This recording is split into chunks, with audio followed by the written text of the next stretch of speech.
प्रशासनाच्या धडाकेबाज कारवाईने लादेन नगरातील अतिक्रमणावर अखेर हातोडा। आपण पाहत आहात GD न्यूज बातमी म्हणजे थेट वास्तव। सिंदी रेल्वे येथील लादेन नगर परिसरातील वन विभागाच्या जमिनीवरील अतिक्रमण प्रकरणी अखेर प्रशासनाने ठोस आणि प्रभावी कारवाई करत 26 फेब्रुवारी 2026 रोजी अतिक्रमण हटविण्याची प्रक्रिया प्रत्यक्षात सुरू केली आहे। दीर्घकाळ प्रलंबित असलेल्या या विषयावर निर्णायक पाऊल उचलल्याने नागरिकांमध्ये समाधानाची भावना व्यक्त होत आहे।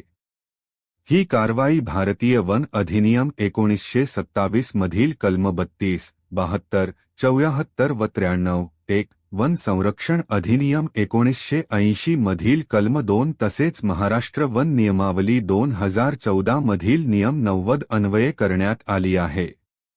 संबंधित जागा ही सर्वे क्रमांक 26, 27 व 28, मौजा सिंदी रेल्वे, तालुका सेलू, जिल्हा वर्धा येथील असून एकूण 3.71 हेक्टर क्षेत्र झुडपी जंगल म्हणून नोंद आहे। प्रथम 19 ऑगस्ट 2019 रोजी विमागाव वन परिक्षेत्र कार्यालयामार्फत 67 अतिक्रमणधारकांना नोटीस बजावण्यात आली होती। वन विभागाने मोजमाप करून जागेवर कच्ची व पक्की घरे उभारल्याचे निष्पन्न केले होते।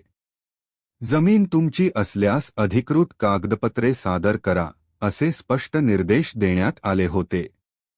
मात्र कोणतीही वैध कागदपत्रे सादर करण्यात आली नव्हती। 2022-2023 दरम्यान पुन्हा नोटीस देऊन अतिक्रमण हटविण्याची प्रक्रिया राबविण्यात आली। 27 जानेवारी 2023 रोजी संबंधित अधिकाऱ्यांनी कार्यालयात हजर राहून लेखी बयान दिले। अतिक्रमणधारकांकडे मालकी हक्काचे कोणतेही पुरावे नसल्याचेही नमूद झाले। यानंतर वरिष्ठ अधिकाऱ्यांनी 48 तासात अतिक्रमण हटवल्यास जबरदस्तीने कारवाई करण्याचे आदेश दिले होते। विविध सामाजिक संघटनांनीही प्रशासनाकडे वारंवार पाठपुरावा केला। 20 जुलै 2025 रोजी चंद्रशेखर बावनकुळे यांच्या उपस्थितीत वर्धा येथे जनसंवाद कार्यक्रमात विषय मांडण्यात आला होता। तसेच पंकज भोयर यांनीही संबंधित अधिकाऱ्यांना आवश्यक ती कारवाई करण्याचे निर्देश दिले होते।